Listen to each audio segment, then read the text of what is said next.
રાજકોટ શહેરની સૌરાષ્ટ્ર યુનિવર્સિટી સ્થિત સમરસ હોસ્ટેલમાં પ્રાથમિક સુવિધાઓના ધાંધિયાને લઈને વિદ્યાર્થીઓએ મોરચો માંડ્યો છે। લાંબા સમયની રજૂઆતો છતાં કોઈ ઉકેલ ન આવતા આજે મોટી સંખ્યામાં વિદ્યાર્થીઓ એકઠા થયા હતા અને તંત્ર વિરુદ્ધ ઉગ્ર વિરોધ પ્રદર્શન કર્યું હતું।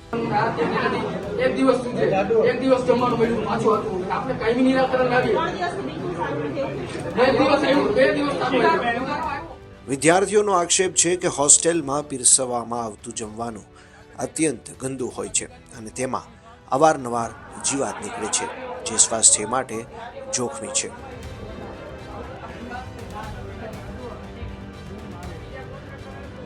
સુવિધામાં એવું છે કે પ્રોપર ઇન્ફ્રાસ્ટ્રક્ચર નથી, હાઇજીન મેન્ટેન નથી થતું।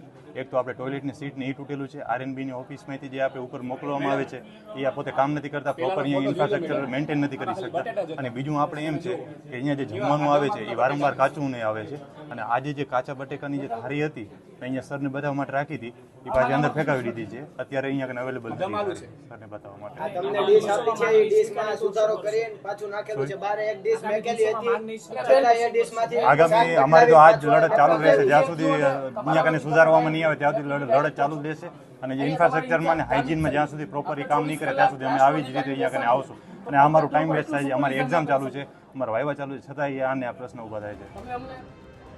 વારંવારની મૌખિક અને લેખિત રજૂઆતો છતાં હોસ્ટેલ પ્રશાસન દ્વારા કોઈ નક્કર પગલાં ન લેવાતા આખરે વિદ્યાર્થીઓએ આંદોલનનો માર્ગ અપનાવ્યો છે।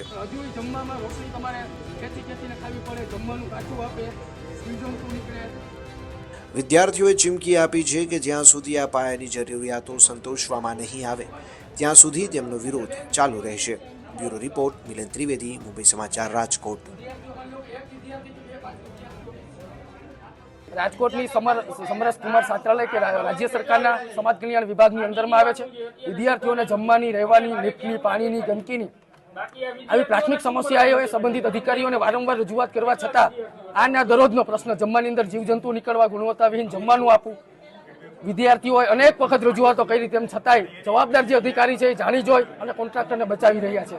એટલે ક્યાંક ને ક્યાંક ગરીબ અને મધ્યમ પરિવારના વિદ્યાર્થીઓ 300 કિલોમીટરથી આવે એને જમવાની અંદર ગુણવત્તાવિહીન આપે એટલે એને વેફરોના પડીકા ખાઈને સૂવું પડે।